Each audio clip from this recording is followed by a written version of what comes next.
Ang musunod nga programa ay rated SPGO. Istriktong panggurang only.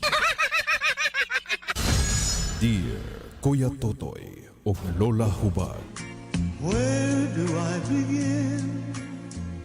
Dear Kuya Totoy o Lola Hubag, tawagan na lang ko ninyo sa pangalang Jessa, 15 years old.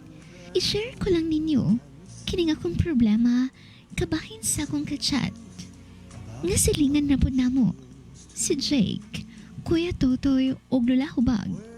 Ang tinuod din ha, crush ka ayon ako siya. Mautong usa ka adlaw ana. Hala, si Jake maning chat na ko. Matod niya. Hi, Jess. Oh my gosh. Replyan ko dahil siya. Hello, Jake. Ganun mukha nino? Ganun ning chat man ni si Jake na ko? Nga dili man mi close ani niya? Okay naman siguro, oy. Silingan nun bitaw mi. Ug labaw sa tanan. Crush kayo na ko siya. Isang araw na di handa, naglaro ang tadhana. Kuya Totoy og Lola Hubag. Nikalit ra gid og chat na ko si Jake. Ug dito na nagsugod ang among closeness. Kay magsiki naman mi og chat, video call, text, ug tawag. Hangtod nga milabay ang usa ka semana. Hello? Hello? Jess? Si Jake ni. Jake? Hi! Nitawag man lagi ka? Kimigaw ko nimo. Ha? Hala ko, uy. Ngano ko ni siya? Ikaw no, joker kaayo ka pa? Dili na joke, Jess. Mistag yun ka. Mao ba di ay? Jess, pwede ba ko mag-uyab nimo? Ha? Gusto ta ka. Pero, pwede ba ta kang mahimong girlfriend? Jake. Kuan. Gusto mo bukon nimo, dili ba? Ha? Ayaw na lang ko pantusa, Jess. Sige. Gisugot na ta ka. Yes. Thank you, Jess. Promise. Dili di mo ni mahayan. Got to believe in magic. Tell me how do people find each other? Kuya Totoy o Lola Hubag. Sa sige namang chat-chat, video call, tawag-tawag, na-fall rakit mi sa usag-usa. Ug kay nanguyab man ako si Jake, mautong ako siyang gisugot. Ug happy kayo ko Kuya Totoy o Lola Hubag. Apan, paglabay sa isa ka buwan, at tingala na lang ko, sanay tabo. Unsa to? Matod ko, magbulag na ta. Ha?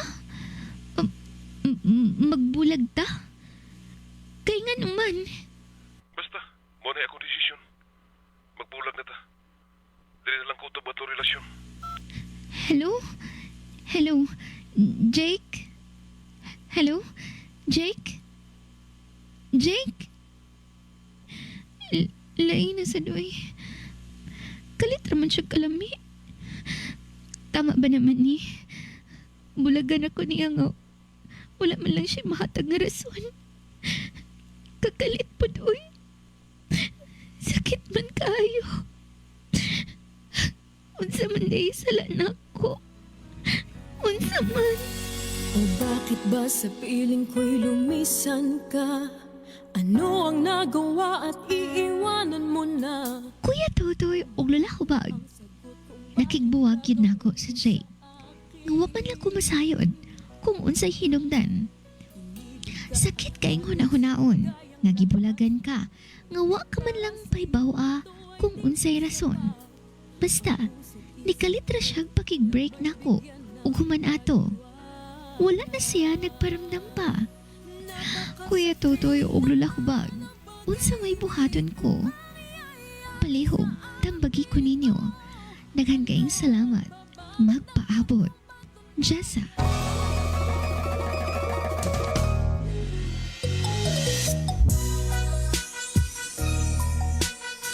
Maing hapon sa tuwan letter sender si Jessa, lama dayaw na hapon. Maadyong hapon inday Jessa, madayaw nga hapon po ni mo toy.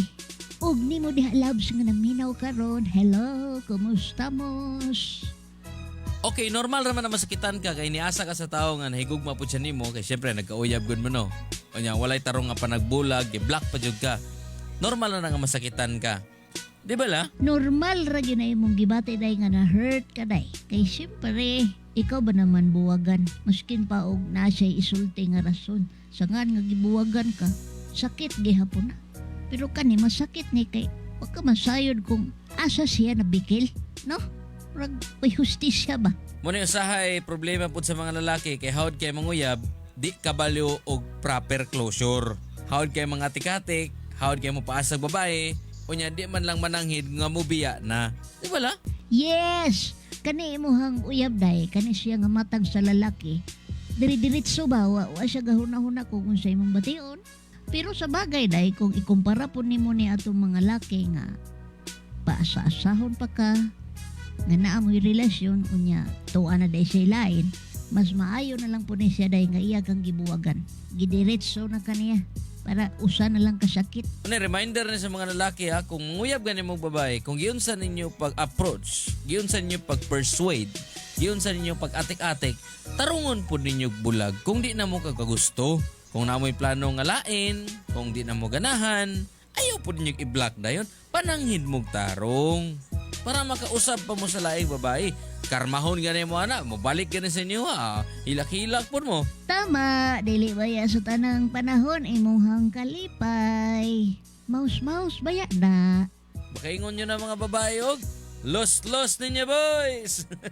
Sige lang day kay, kung ano na mo, kanang panalaminan na ninyo nga, sa sunod higayon, aming gani manguyab nimo, na mo tinguha nimo, silingan ba nimo dili, ayaw dayon og asa nga muhatag na siya kalipay nimo, guys, niagi na baya kagasakit. Unta makahatag ni og leksyon, panalaminan, ampingan na tutong kagalingon mga kababaihan, kay bisan pag sa online, pwede kang mapasakitan. Inom na lang G-Detox Plus Herbal Capsule kay kini natural nga detoxifier. Natural remedy. Puno sa nutrients nga makapaligon sa itong vital organs. Safe pag yung i-take with other medications, no overdose, and no side effects. G-Detox Plus Herbal Capsule ang pinakakusog! Ako si Kuya Totoy! O ako si Lola Hubag. #G-Detox Plus Herbal Capsule ang pinakakusog! Aw!